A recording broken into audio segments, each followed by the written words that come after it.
आज हम पढ़ेंगे हिंदी में काव्य सौंदर्य के तत्व, रस, छंद, अलंकार, ये 3 होते हैं काव्य सौंदर्य के तत्व। तो आप लोगों के काव्य खंड में प्रश्न आता है कि निम्नलिखित पद्यांश का संदर्भ सहित व्याख्या कीजिए और काव्य सौंदर्य भी लिखिए। तो उसमें ये 3 चीजें होती है, रस, छंद और अलंकार।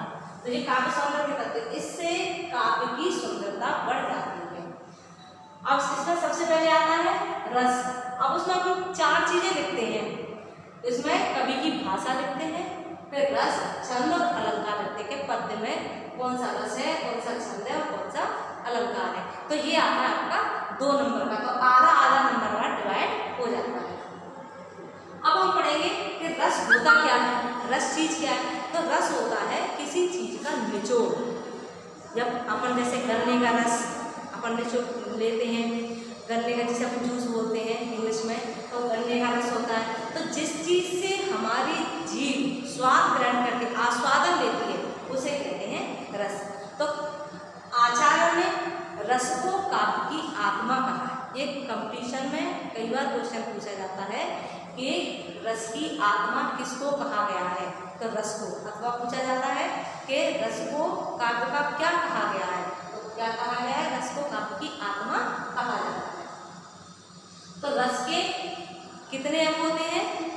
4 अंग, स्थायी भाव, विभाव, अनुभाव और संचारी भाव। तो रस समझ में आया, रस चीज क्या आती है। ये है आपका बेसिक ज्ञान कि हमें रस के बारे में जानकारी प्राप्त होनी चाहिए कि रस होता क्या। तो किसी चीज का निचोड़ अथवा किसी चीज से स्वाद ग्रहण करना, उसे वो कहलाता है हमारा रस। आनंद की प्राप्ति जिससे होती है वो कहलाता है रस। तो रस में 4 अंग में स्थायी भाव, विभाव, अनुभाव और संचारी भाव। अब स्थायी भाव क्या है, ये अंग है रस के। स्थायी भाव क्या है? स्थायी भाव होता है सहृदय के हृदय में स्थायी रूप से विद्यमान भाव को स्थायी भाव कहते हैं। कि ये सहृदय कौन? जिसके अंदर हृदय होता है, यानी कि आप और हम सब, हम लोगों के अंदर हृदय है। तो ये हमेशा से जब हम पैदा होते हैं तभी हमारे अंदर कैसा रहता है, विद्यमान रहता है, हमारे साथ ही पैदा हो जाता है स्थायी भाव। इसे जागृत करना पड़ता है किसके माध्यम से? रस के माध्यम से। रस के माध्यम से हम स्थायी भाव को जागृत करते हैं। तो आचार्य ने इसकी कितनी संख्या बताई है? 9। स्थायी भावों की संख्या कितनी? 9। पहला है रति, जिसका रस कौन सा है? श्रृंगार। दूसरा है हास, इसका स्थायी भाव है हास। तीसरा है शोक, इसका रस कौन सा है? करुण। और चौथा है क्रोध स्थायी भाव, इसका रस है रौद्र। 5वां है उत्साह, इसका रस है वीर। हमारा 6वां है भय स्थायी भाव, इसका रस है भयानक। फिर है तुम्हारा 7वां जुगुप्सा, इसका रस है विभत्स। फिर है तुम्हारा 8वां विस्मय, इसका रस है अद्भुत। फिर 9वां है तुम्हारा निर्वेद और इसका स्थायी रस है आपका शांत। ये 9 है। अब क्या हुआ है कि अब एक 10वां और 11वां बढ़ गया। एक बढ़ गया है वात्सल्य और दूसरा है भक्ति। इसे गिनती में काउंट करें ना करें, लेकिन ये 2 भी बढ़ गए कि वात्सल्य, इनका वात्सल्य के रस है। ये क्या चीज है? रस। और इसका स्थायी भाव रति है। क्या है दोनों का स्थायी भाव? रति। और वात्सल्य एवं भक्ति। देखो रति प्रेम, रति कहाँ आ रहा है? श्रृंगार रस का स्थायी भाव भी रति है। तो जब हम उम्र के साथ जब एक नायक और नायिका में प्रेम उत्पन्न होता है, वहां होता है कौन सा? श्रृंगार रस। तो वहां रति श्रृंगार की जाती है। और जब बच्चे के प्रति प्रेम उत्पन्न होता है वात्सल्य, तो वो उसमें कौन सा प्रेम उत्पन्न हो जाता है? कौन सी रति होती है? बच्चे के प्रति, तो ये कहलाएगा वात्सल्य रस। यदि भगवान के प्रति हमें रति उत्पन्न होती, प्रेम उत्पन्न होता है, तो वो कहलाता है भक्ति रस। तो ये 2 रस और भी इसमें जुड़ जाते हैं। तो ये क्या कहलाएगा आपका? स्थायी भाव। स्थायी भाव क्या होगा? सहृदय के हृदय में स्थायी रूप से विद्यमान भाव को स्थायी भाव कहते हैं। फिर आपका दूसरा है विभाव। तो विभाव यानी कि क्या चीज रहती है कि जिसके कारण हृदय को रस प्राप्त होता है। जो चीज है हमारे सामने कि जैसे कहीं लड़ाई झगड़ा हो रहा है, उसे देख के हमारे अंदर उत्साह जागृत हो गया, तो वो क्या कहलाएगा, लड़ाई झगड़ा क्या कहलाएगा, विभाव। कि जिसके कारण हृदय को रस प्राप्त होता है उसे कहते हैं विभाव। तो इसकी संख्या कितनी है, विभाव की संख्या आलम्बन विभाव और उद्दीपन विभाव। विभाव के प्रकार के होते हैं, दो प्रकार के। विभाव होते हैं दो, आलम्बन और उद्दीपन। तो आलम्बन विभाव इसके नाम से ही ज्ञात है कि वह कारण जिस पर भाव आलंबित हो, अर्थात जिस व्यक्ति या वस्तु के प्रति मन में रति आदि स्थायी भाव उत्पन्न हो जाए। व्यक्ति के कारण, किसी वस्तु के कारण जो भाव, जो रस उत्पन्न हो जाए उसे कहते हैं आलम्बन। फिर तुम्हारा कौन सा दिया हुआ है कि उद्दीपन, जो आलम्बन द्वारा उत्पन्न भावों को उद्दीप्त करे, जागृत कर देता है, उसे कहते हैं कौन सा, उद्दीपन विभाव। स्थायी भाव और उद्दीपन करने के लिए सिंह का गर्जना, जैसे शेर की आवाज आए तो उसका दिमाग अपने क्या आएगा, जंगल का सीन आ जाएगा, शेर का खुला हुआ मुंह हमारे सामने दिखाई देने लगेगा है, और मतलब माइंड में बहुत सी चीजें चलने लगेगी, तो वो क्या कहलाएगा, हमारा उद्दीपन। तो ये दो क्या कहलाए आपके, आलम्बन विभाव और उद्दीपन विभाव। अब तीसरा कौन सा है आपका, अनुभव। इन्हीं के माध्यम से हम रसों को पहचानेंगे। ये चारों चीजें हमें रसों में मिल जाती है। अनुभव, अनुभव इसके नाम से ही समझ में आ रहा है, किसी चीज का अनुभव करना, वो कहलाता है अनुभव। कि हमें कोई चीज का अनुभव हुआ, जैसे कि क्या नाम उसका, हमें डर लगा, तो डर के हमारे चेहरे पे दिखाई देगा, डरना, कि हम या तो वही आंखें खुली रह जाएंगी, आश्चर्यचकित रह जाएंगे हम। तो जो हमारे शरीर की बाह्य चेष्टा है, ऊपर जो दिखाई देता है, वो कहलाता है आलम्बन। जैसे डर के कारण पसीना आ जाना, अगर गर्मी से पसीना आ गया तो वो आलम्बन नहीं है, ठीक है। और डर की वजह से रोए खड़े हो जाना, तो अगर जाड़े के कारण रोए खड़े हो तो वो आलम्बन नहीं है। तो वो कौन सा है, अनुभव कौन सा है, ये अनुभव कहलाया कि जो हमारे शरीर की बाह्य चेष्टाएं हैं कि वो कहलाती है हमारी अनुभव। रोंगटे खड़ा होना, कांपना, पसीने से तर हो जाना, ये कहलाता है आलम्बन विभाव। तो जी व्यक्ति के शरीर के ऊपर दिखाई देता है। फिर है तुम्हारा संचारी भाव। तो संचारी भाव क्या है, संचारी भाव एक पानी के बुलबुले की तरह होता है कि तुरंत हृदय में बनता है और मिट जाता है। तो एक व्यक्ति के हृदय में स्थायी भाव एक ही होगा, एक रस का स्थायी भाव एक ही, लेकिन उसके संचारी भाव कई हो सकते हैं। जैसे डर से रोए खड़े हो गए, पर हमारे दिमाग में चल रहा है कि अगर हम गए तो ऐसा हो जाएगा, दिमाग में ऐसा हो जाएगा। तो कई प्रकार की चीज़ें हमारे दिमाग में आती हो, ऐसा सिचुएशन शायद कहीं बने भी ना, लेकिन दिमाग में बहुत कुछ चलता है, हमारा दिमाग और मन अलग अलग तरीके से चलता रहता है। तो ये कहलाता है आपका, क्या कहलाएगा, संचारी भाव। तो संचारी भाव ये हमारे मन की क्या है, मनोविकार है, जो हृदय में बनते हैं और बिगड़ते रहते हैं। तो इस तरह से ये आपका क्या हुआ, रस का बेसिक ज्ञान कि रस चीज क्या है, ये आपके समझ आएगी। अब हमें कोर्स में जो हमारे रस है हमें वो पढ़े जो हमारे एग्जाम में आएंगे। तो हमारे कोर्स में दो रस है, कौन सा, एक है हास रस, कौन सा रस है, हास रस, और दूसरा है हमारे कोर्स में करुण रस। दो रस है, दोनों ही एक दूसरे के विलोम में हंसना और रोना। तो हास रस,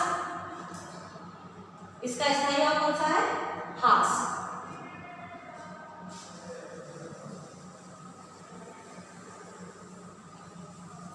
हास रस का स्थायी भाव कौन सा है, अब अपने कोर्स में जो रस है, कौन सा रस है हमारे कोर्स में है, हास्य रस, हास रस। ऐसे लिखेंगे ना स्थायी भाव, एग्जाम में भी ऐसे ही लिखेंगे। स्थायी भाव क्या है इसका, हास। तो स्थायी भाव का अलग नंबर होते हैं, आधा एक नंबर जितने वाली डिवाइड होता है अलग से देता है, तो हास। तो अगर आप ऐसे लिख दोगे अलग से दिखाई देगा तो आपको नंबर इसका तुरंत मिल जाएगा। अब इसकी परिभाषा, इस क्या, हास का मतलब होता है हंसना, गुदगुदाना, कोई आश्चर्यचकित चीज़ों को देख लो या कोई ऐसी चीज़ देख लो जिससे हमारे दिल में एकदम से कैसे आनंद की प्राप्ति होने लगे, हम हंसने लगे, वो होता है हास्य रस। तो परिभाषा,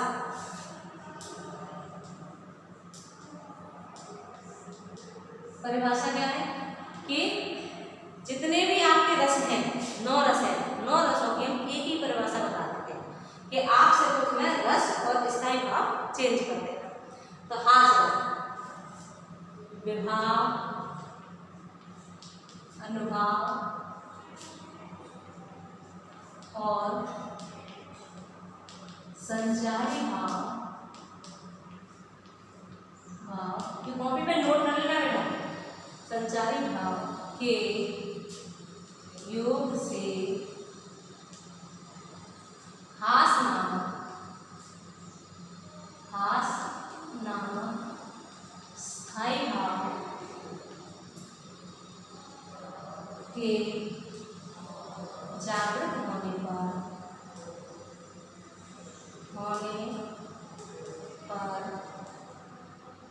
हास्य रस की निष्पत्ति होती है। ठीक, ये होगी इसकी परिभाषा। अब अपने करुण रस की लिखनी है, तो विभाव, अनुभाव और संचारी भाव के योग से। अब करुण का स्थायी भाव क्या है? शोक। शोक नाम के स्थायी भाव के जागृत होने पर करुण रस की निष्पत्ति होती है। श्रृंगार की जगह श्रृंगार का स्थायी भाव क्या है? रति। तो अपन क्या कर देंगे, रति नाम के स्थायी भाव के जागृत होने पर श्रृंगार रस की निष्पत्ति होती है, हास्य रस और हास्य नाम। ठीक है, तो परिभाषा के शब्द वही हैं, सिर्फ आप स्थायी भाव चेंज कर दें और उसका रस चेंज कर दें तो आपकी परिभाषा बन जाएगी। तो इसका उदाहरण दें,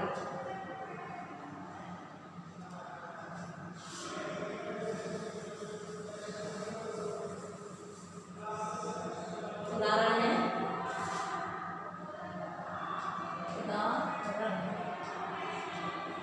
मोदक खाकर ढोलता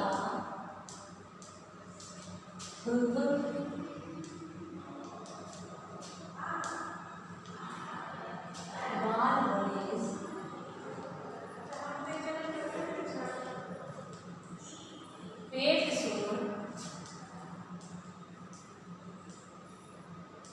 हिलने लगे,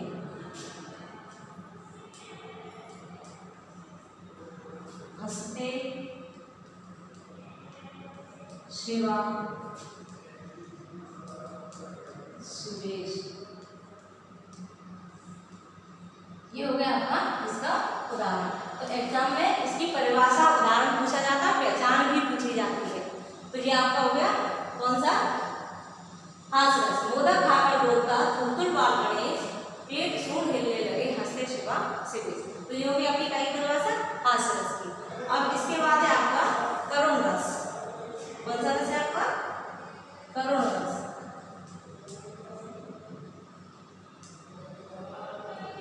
परिभाषा वही आ जाएगी आपकी, विभाव, अनुभाव, संचारी भाव के योग से। इसका स्थायी भाव क्या है? स्थायी भाव है इसका शोक। शोक दुख में किसी के घर जाते हैं, किसी की अनहोनी या काम में जाते हैं तो शोक प्रकट करने, दुख प्रकट करने वही है। ठीक है, पहले शोक किसी अपने का अनिष्ट होने पर, अपनी इष्ट चीज के नष्ट होने पर जो हृदय में दुख उत्पन्न होता है, भाव उत्पन्न होता है दुख का, उसे शोक कहते हैं, उसे करुण रस कहा जाता है। विभाव, अनुभाव, संचारी भाव के योग से शोक नामक स्थायी भाव के जागृत होने पर कौन से रस की? करुण रस की निष्पत्ति होती है। करुण रस की निष्पत्ति होती है। ये आपका काय का हो गया? ये हो गया आपका करुण रस का। ठीक, अब इसका उदाहरण देखो। इसका उदाहरण है देख सुदामा की, देख सुदामा की दीन दशा, दशा करुणा करके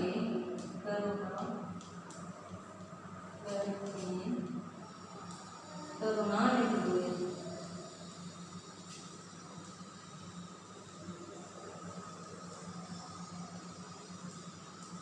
करुणा करके करुणानिधि हुए पानी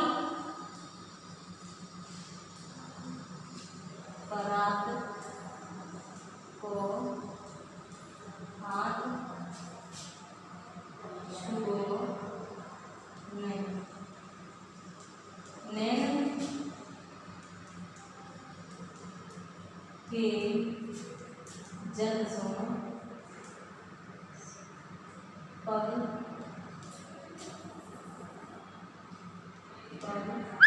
धोए। ये चौपाई है। देख सुदामा की दीन दशा करुणा करके करुणा ने धोए पानी परात को हाथ छुओ नहीं नैनन के जल सो पग धोए। तो इसमें सुदामा की दीनहीन दशा का वर्णन किया गया है, जिसके कारण क्या हुआ था, कृष्ण भगवान इतना ज्यादा रोए कि उन्होंने पानी पैर धोने के लिए जो पानी रख रखा था परात में उसे छुआ भी नहीं, सिर्फ आंखों से आंसू आते रहे और उनके पैरों चरणों को वो धोते रहे। तो ये हो गया आपका फलरस। इसकी परिभाषा और उदाहरण आपको तैयार करना है, याद करना है। और द बेस्ट बच्चों, घर में रहो, स्वस्थ रहो और खूब मन लगाकर पढ़ाई करो।